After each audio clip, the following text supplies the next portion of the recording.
Breaking news from Yemen.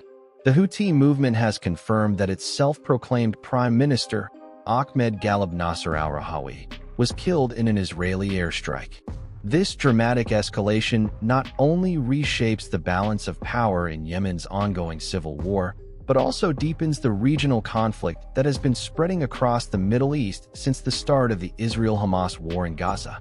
Today, we're going to unpack the details of this strike, the casualties reported, the background of the Houthis, and the growing shadow war between Israel and its regional adversaries.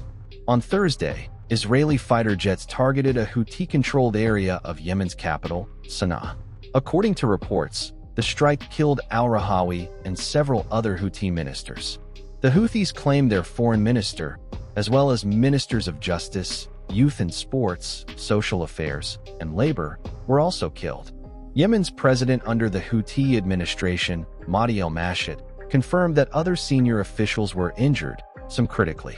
The Houthis have now appointed Mohammed Ahmed Miftah, deputy prime minister, as al-Rahawi's replacement. Ahmed Ghaleb Nasser al-Rahawi was appointed as prime minister in August 2024.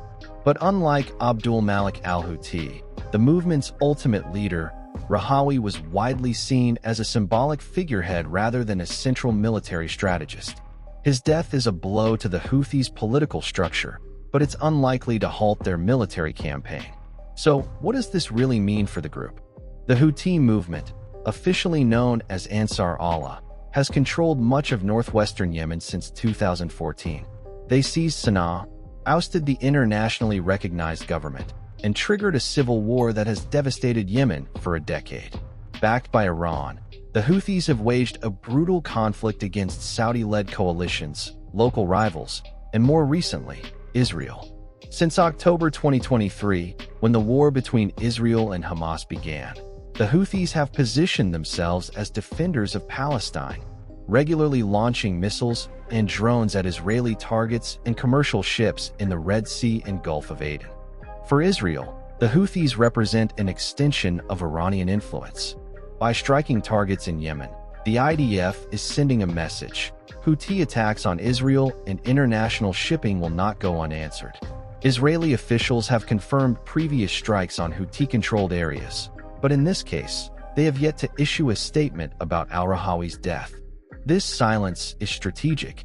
Israel wants to signal deterrence without drawing itself deeper into Yemen's war. The killing of al-Rahawi underscores the widening nature of the Gaza conflict. It's no longer just about Israel and Hamas.